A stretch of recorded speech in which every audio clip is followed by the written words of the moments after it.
Alright, so magandang tanghali sa inyo lahat. Si Papa AJ ito. Nandito tayo ngayon sa Barangay Binalay, dito lang sa bayan Tinambak, Camarines Sur.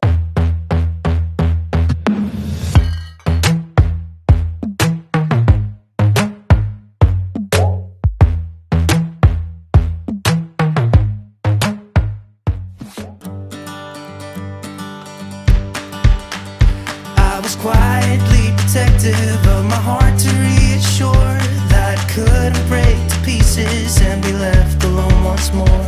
If you hadn't been so patient, you'd be easy to ignore. You put up with all my till you didn't anymore. And now I stand here calling at your door. Oh, now I stand here calling at your door. Yeah, I'm yours anywhere you want. Yeah, I'm yours. And now we're singing.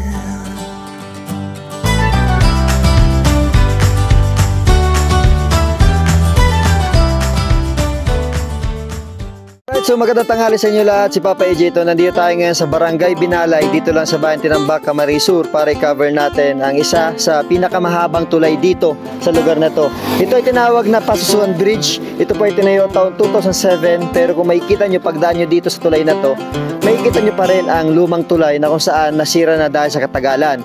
Ngunit yan tulay na yan isinara dahil sa maraming rin na disgrasya masakyan at marami ding binawi ang buhay. Pero itong tulay na to, pag nadaanan nyo, ito yung isa sa pinakamaganda attraction dito kasi dahil nga sa napaligiran siya ng mga punong kahoy at yung tubig niya napakalinaw.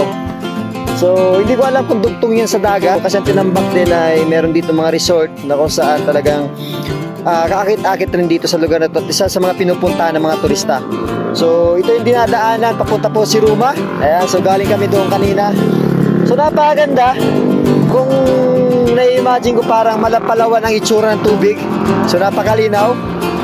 So mamaya bababa tayo sa tulay na yan. So, nasiran na siya dahil sa katagalan, pero kung makikita nyo yung mga bato sa baba malaki, tapos yung agos ng tubig malakas din. So yun o, walang kalikasang tanawin dito sa lugar na to. So napakahabang tulay nito, hindi ko alam kung ilang metro, pero isa to sa mga ganda attraction makikita nyo dito pag dadaan kayo dito sa Tinambak. So yung tubig niya simula po dito hanggang doon. So yung dating tulay niya, sabi ng mga residente, ang direksyon niya simula doon pag ganyan po yan. So kadalasan daw pag may mga sasakyan, yung mga jeep na hindi kinakayang itaas yung sakyan nila, bumabagsak pababa. So doon nadidisgrasya at may mga binabawi ang buhay. So marami daw ditong binawi ang buhay, sabi ng mga kausap namin dito, yung mga bantay nandoon sa una-unahan namin.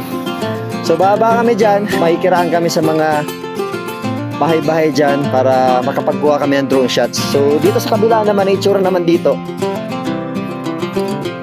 Ayun o, yun o ng tubig. Ayun o, sarap magsisid dyan, malaking bato. So yung dating tulay dito, pag mataas yung tubig niya, nawawala din tulay na yan. Kaya pag nawala yung tulay na yan, hindi na muna siya dinadaanan. So kung makikita nyo talagang may mga kwento din ng mga iba't ibang tulay dito sa Bicol. So baba tayo para makapag swimming naman tayo. Kasi kanina naghahanap kami beach resort sa Siruma, kaso problema, umulan ng malakas, kaya hindi kami nakapunta sa mga resort na maganda doon sa Siruma. So yun, truko mga tayong drone shot. Let's go. Alright, at the moment ay nandito kami sa baba ng Pasusuan Bridge, dito na sa bayan ng Tinambak, Camarines Sur. Nang nakahanap kami ng access para makapunta dito sa lumang tulay na to, nakiusap kami dito sa residente kung pwedeng makiraan kami. Kaya ayun, nandito kami kasi pinayagan naman kami ng mga nakatira doon. So ito yung sinasabing tulay nila na marami daw na disgrasya masakyan, maraming binawian ng buhay. Kaya pinalitan ng bagong tulay para sa safety ng mga taga Tinambak na dumadaan dito going to Siruma. Pero kung makikita nyo, napakaganda ng paligid kasi napaligiran tayo ng punong kahoy, malino na tubig. Ayun, may bangka ginagamit ng mga residente tuwing pupunta doon sa una-unahan. So hindi lang natin alam kung ano ang lugar na sa unahan nito. Pero nung dumaan kami sa isang park sa Tinambak, kitang-kita parang ito yung nagdudugtong simula doon hanggang dito. So meron siyang malaking bato. So kaya na may mga naglalaba dito, may mga naliligo.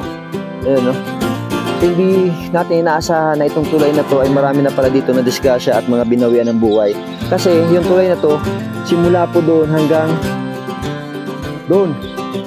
So, pag packet daw dyan ng sasakyan, pag hindi na kinaya, bumabagsak daw yung sasakyan pababa. So, yun nga, na-disgrasya at binabawian ng buhay ang iba. So, dati daw rough road ang daan pag nakaabot na sa taas. Pero kung makikita nyo, wala kayo ibang marinig dito. Huli ng ibon kung walang dumadaan na sasakyan dito sa tulay na to. So, ginawa yan 2007. So, napakaganda. Isa to sa maganda attraction na maadaanan nyo pag dumaan kayo dito sa Tinambak, Camarines Sur. So, dito, putol na po yung tulay niya. Ayan, yun po yung agos ng tubig. Medyo malakas. Ayan. So, kung maobserbahan natin yung tulay na to, medyo alangayan talaga kung dadaanan to mga sasakyan noong panahon. Kasi unang-una, pag mataas daw ang tubig, itong tulay na to ay natatakpan. So, nawawala to. So, ibig sabihin, pag nawala ang tulay na to dahil sa naibabawan siya ng tubig, yung mga sasakyan na dadaan natatrap. Ha? Grabe. So, yung mga bato, lalaki oh. Tapos kitang-kita yung dating mga semento ng tulay na to. Ayun oh.